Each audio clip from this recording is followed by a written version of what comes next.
Oke, assalamualaikum warahmatullahi wabarakatuh. Selamat pagi, siang, sore, malam bagi semua orang yang menonton dimanapun kalian berada. Semoga kalian sehat selalu. Kembali lagi bersama kami dengan chapter 23 Manajemen Pemasaran Universitas Dinamika, buku Kotler. Seperti biasa, kelompoknya masih sama, ada Dava Ogividian, Jonathan Ezra, dan saya sendiri Mubarak Kusama. Judul pada chapter kali ini yaitu mengelola holistik organisasi pemasaran untuk jangka panjang. Nice. Tren dalam praktik pemasaran. Dengan globalisasi, deregulasi, fragmentasi pasar, pemberdayaan konsumen, kepedulian lingkungan, dan semua perkembangan yang luar biasa dalam teknologi komunikasi, dunia ini tidak diragukan lagi telah menjadi sangat berbeda bagi tempat pemasaran, bagi pemasar. Dalam melakukan semua perubahan dalam praktik pemasaran dan bisnis ini, perusahaan juga menghadapi dilema etika dan kebingungan trade-off. Konsumen mungkin menghargai kenyamanan, tapi bagaimana mereka bisa membenarkan produk sekali pakai atau kemasan yang rumit? Di dunia yang mencoba meminimalkan limbah, meningkatnya aspirasi material dapat menentang kebutuhan dan keberlanjutan pintar. Perusahaan merancang secara kreatif dengan mempertimbangkan efisiensi energi, jejak karbon, terus toksisitas, dan limbah sekali pakai. Ada beberapa keberhasilan. Jadi di tengah globalisasi ini, bagaimana perusahaan juga bisa bertanggung jawab atas produk mereka agar tidak mencemari lingkungan. Internal marketing. Secara tradisional, pemasar memainkan peran perantara, bertugas memahami kebutuhan pelanggan dan mentransmisikan suara mereka ke berbagai area fungsional. Tetapi dalam perusahaan jaringan, setiap area fungsional dapat berinteraksi langsung dengan pelanggan pemasar. Tidak lagi memiliki kepemilikan tunggal atas interaksi pelanggan. Sekarang harus terintegrasi semua proses yang dihadapi pelanggan, sehingga pelanggan melihat satu wajah dan mendengar satu suara saat mereka berinteraksi dengan perusahaan. Jadi bagaimana seorang pemasar ini bisa mengelola sebuah komunikasi yang sangat kompleks agar pelanggan itu tidak bingung. Nah, pemasaran internal mengharuskan setiap orang dalam organisasi menerima konsep dan tujuan pemasaran dan terlibat dalam mengidentifikasi, menyediakan, dan mengkomunikasikan nilai pelanggan. Hanya ketika semua karyawan menyadari pekerjaan mereka adalah untuk menciptakan, melayani, dan memuaskan pelanggan, apakah perusahaan menjadi pemasaran yang efektif. Memo pemasaran kreatif departemen perusahaan yang benar-benar didorong oleh pelanggan, menghadirkan alat yang mengevaluasi mana departemen perusahaan unggul dalam menjadi customer centric.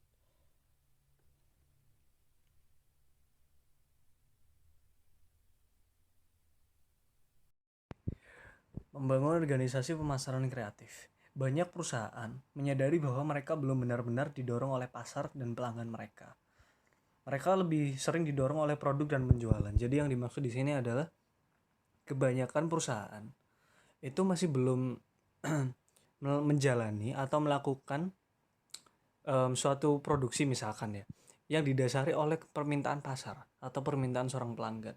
Rata-rata mereka melakukan itu hanya dari dorongan oleh penjualan mereka saja. Mereka pengen jualan ini, mereka pengen batis gini bla bla bla, sesuai dengan apa yang mereka pikirkan aja. Tapi nggak banyak perusahaan itu memikirkan apa yang diinginkan pelanggan atau pasar. Jadi transformasi menjadi perusahaan yang digerakkan oleh pasar membutuhkan antara lain adalah tindakan mengembangkan seluruh perusahaan gairah untuk pelanggan. Jadi sebagaimana mungkin perusahaan ini menciptakan gairah untuk pelanggannya gitu loh, supaya pelanggannya itu pengen beli.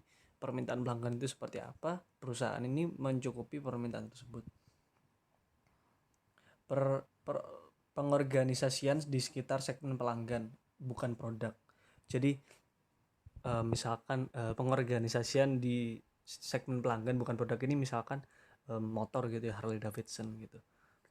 Nah, organisasinya ya organisasi Harley Davidson itu. Orang-orang yang beli dari Harley Davidson, bukan produk-produk dari Harley Davidson. Seperti itu maksudnya. Dan pemahaman pelanggan melalui penelitian kualitatif dan kuantitatif. Dan selanjutnya, pemasaran yang bertanggung jawab. Pemasaran internal yang efektif harus dibarengi dengan rasa etika, nilai, dan tanggung jawab sosial yang kuat.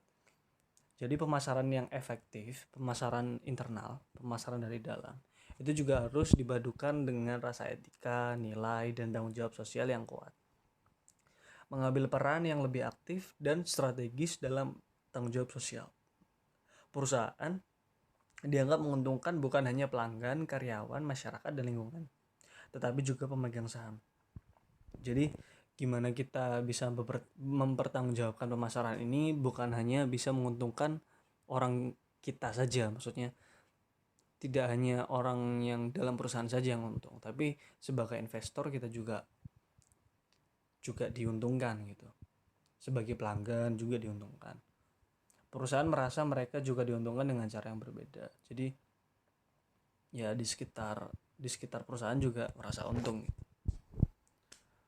Tanggung jawab sosial perusahaan meningkatkan tingkat panggilan pemasaran yang bertanggung jawab secara sosial untuk membuat serangan 3 arah yang bergantung pada yang tepat, perilaku hukum, etika, dan tanggung jawab sosial. Salah satu perusahaan yang menempatkan pemasaran yang bertanggung jawab sosial tepat di pusat dari semua yang dilakukannya adalah Stonyfield Farm.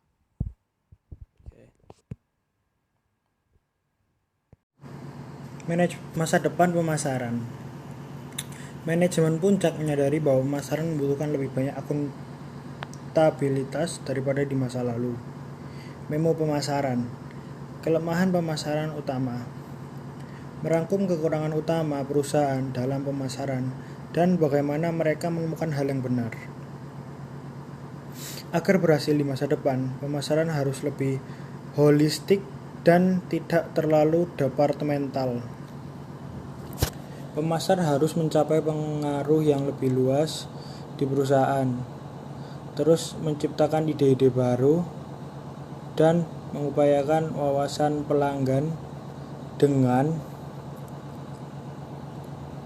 memperlakukan pelanggan berbeda tapi tetap. Mereka harus membangun merek mereka lebih dahulu melalui kinerja daripada promosi. Mereka harus menjadi elektronik dan menang dengan membangun sistem informasi dan komunikasi yang unggul. Tahun-tahun mendatang akan melihat matinya departemen pemasaran dan bangkitnya pemasaran holistik, matinya pemasaran belanja bebas dan bangkitnya pemasaran ROI, matinya intuisi pemasaran dan bangkitnya ilmu pemasaran, matinya pemasaran manual dan munculnya pemasaran otomatis dan kreatif, matinya pemasaran massal dan bangkitnya pemasaran presisi. Untuk mencapai perubahan ini dan menjadi benar-benar holistik, pemasar memerlukan seperangkat keterampilan dan kompetensi baru dalam manajemen hubungan pelanggan, manajemen hubungan mitra, pemasaran basis data dan penambangan data, manajemen pusat kontak dan pemasaran jarak jauh, pemasaran digital dan media sosial, pemasaran hubungan masyarakat, termasuk pemasaran acara dan sponsor, pengembangan merek dan manajemen aset merek, pemasaran pengalaman, komunikasi pemasaran terpadu, analisis profitabilitas menurut segmen, pelanggan, dan saluran, Banyak manfaat dari pemasaran abad ke-21 yang sukses, tetapi itu hanya akan datang dengan kerja keras, wawasan, dan inspirasi. Aturan dan praktik baru muncul, dan ini adalah saat yang menyenangkan. Kata-kata penulis AS abad ke-19, Ralph Waldo Emerson, mungkin tidak pernah lebih benar. Kali ini, seperti semua waktu, adalah waktu yang baik, jika kita tahu apa yang harus dilakukan dengannya.